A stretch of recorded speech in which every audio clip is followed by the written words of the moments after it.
Hi, my loves. I am Tila B, the Model Realtor, and I'm here today to talk to you about a question that I get asked almost every single day. When I'm talking to potential clients about their goals in home ownership, I'm almost always asked this question. So I'm sure that you may have this question as well.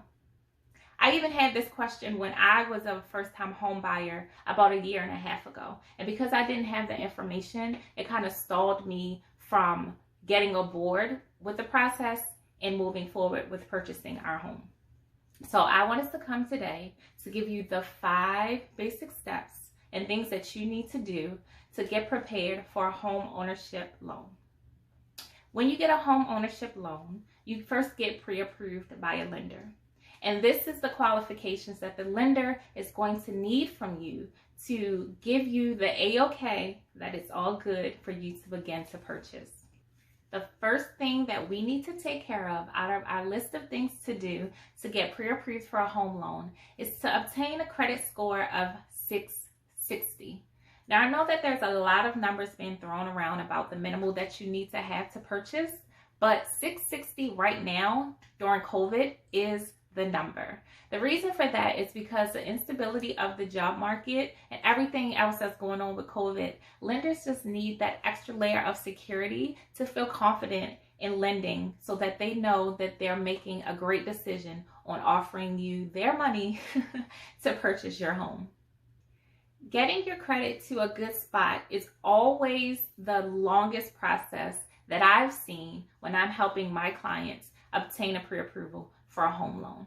So what I like to tell them is that if they have it set the other 4 things that we need to do to get prepared with the first thing of the 660 credit score, then by the time the credit score is at that number that we need, all 4 of the other things have been taken care of as well. And we're now able to go into the pre-approval because everything is done. If you guys are having trouble with getting your credit score to that 660, I do have a credit specialist that I am partnered with that will be able to assist you. So when we have our conversation, just let me know that those services are needed and I'll be able to get you over with them as soon as possible. That brings me to our second item on the list of things to do to get pre-approved.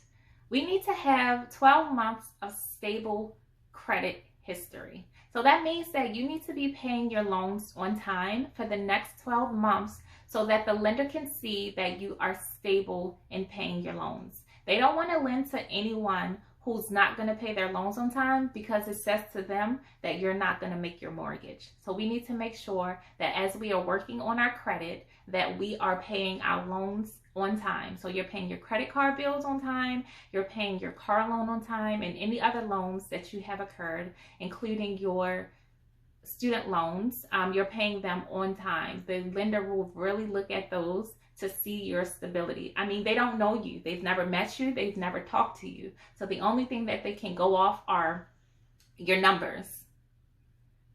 For 12 months, have you been paying your bills on time? If you have, to them, that's going to say that you're stable and they're going to feel more comfortable with loaning you the money for your home. Number three is usually another item on the list that clients sometimes have trouble with coming together. And that is to have about $3,500 saved. Now, that number could go up depending on the price of your home. So I'll break it down as to why we need $3,500 saved at least. Once we get the pre-approval, we'll be able to begin to look for your home. So once we find your home, we're going to have to put down monies for the earnest money deposit. Now, the earnest money deposit is usually 1% of the purchase price of your home. For example, if you want to purchase a home for $250,000, your earnest money deposit check should be made in the amount of $2,500. So $2,500 of the $35,000 is already accounted for. So we still have $1,000 left. 5 of that will go to your inspections because we're going to have your home inspected. And then after we get the home inspected and we go through that process, we're going to have to go through an appraisal, and that will come from the lender, but you're going to have to pay for that as well. And that's about $500 to $700 depending on the lender that you use. So that is where that $3,500 will come from, and that will be coming out of your bank account very quickly after we find your home. So that's why I like to have that money saved up front, so that we are able to run smoothly through the process on our end, and we don't have any hiccups where we will have to stop and then have to accumulate more money, and then we potentially lose out on your home and on your loan. We won't need the money before we get the pre-approval, but as soon as we get the pre-approval, we'll be able to go out and start looking for your home. So I don't want us to run into a problem where we have the credit together and we have all the other items done, but we still need to save the money. So I usually just put that into the list of things to do so that it's all taken care of at one time. So then when we have the green light, we can just go ahead and start running. I know that a lot of us struggle with saving, so I would like to recommend this book, The Automatic Millionaire by David Bach.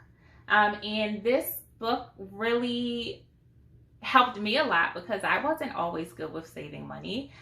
So I needed to begin to change my mindset about how to save money because I knew that I wanted to purchase a home with Babe. So I had to make sure that I understood what I was doing, because what I was doing wasn't working because we didn't have the money saved. So after I began to read, I began to understand the things that I was doing wrong, and I began to place those habits with better habits so that I could get to my goal of home ownership. So if you guys need any tips or tricks how to save money, I know it's called The Automatic Millionaire. You'll get a lot more out of this book than tips on saving money, but there are a lot of different ways to save money for you to begin to save the $3,500 to purchase your home. All right, guys, we are on number 4 already. How are you doing out there? Is this information helping you? If it is, go ahead and put yes in the comments and tell me a little bit about, at this point, what your struggles are and what you're good at doing right now, so that I can know when we have our conversation what to probe more into to help you get to your goal of home ownership. All right, guys, so now we're on number 4. Number 4 is we need for you to have the last 2 recent years of taxes filed with the IRS.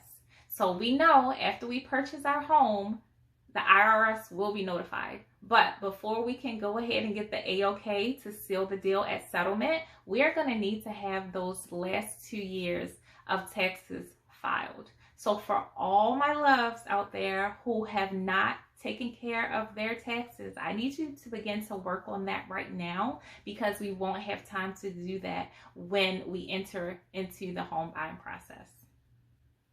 And number 5 is we're going to need the last 3 months of bank statements. Yes, purchasing a home, they're going to be all up in your financial business. So I need you to make sure that you have the last 3 months of your bank statements. Now, if you are getting your bank statements mailed to you as we begin to go into the home buying process and you're saving your money and you're getting your credit together, I need you to begin to hold on to those bank statements. So I know that when we were told that we were purchasing a home, I knew that I had to have my last 3 months of bank statements, and we were getting them in the mail.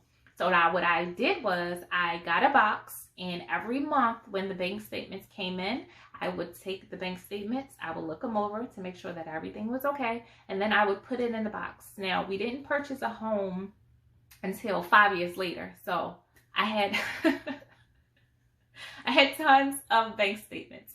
But the moral to that story is keep your bank statements. We don't know when we're going to be able to enter in. Some things move faster than other things. Some things move slower. The time frame that you give yourself, you might blow past that goal and you'll be ready to purchase way before you thought you would. But we're going to need those bank statements. So if you just have shoe boxes of bank statements, it's okay. It's all for the better cause, because we won't know exactly when it's time, but we do know that when it's time, we'll have what we need. So take it from me, it's okay to have boxes and boxes and boxes of bank statements, but just make sure that you are continuing to hold on to them. Now, for my technologically savvy loves, You can just sign up with your bank and get them electronically, so you don't have those big old boxes of bank statements. Duh. But whichever way you want to do it, just make sure that we are able to find your bank statements when it's time and provide those to the lender so that they'll have all the paperwork that they need to get you pre-approved to purchase your home. All right, guys, so those are the 5 things that we need for you to do to get ready to purchase a home and get approval from a lender. Now, you know that I am Tila B, the Model Realtor, and I'm a little extra. So I have a 6th tip. And that would be to call me and use me as your realtor, because I would love to assist you and your family in obtaining generational wealth through real estate. So give me a call, 443-722-7107. Please share this video with 3 or 4 of your friends who you know are looking to purchase a home now or even in the future, and they want to begin to prepare for that process. Go ahead and share this with those 4 people. And if you guys have any questions, you go ahead and drop them in the comment box. You guys can inbox me if you want to have a more private conversation, and I will be sure to get back with you. Thank you, and I hope you guys are having an amazing day. Bye.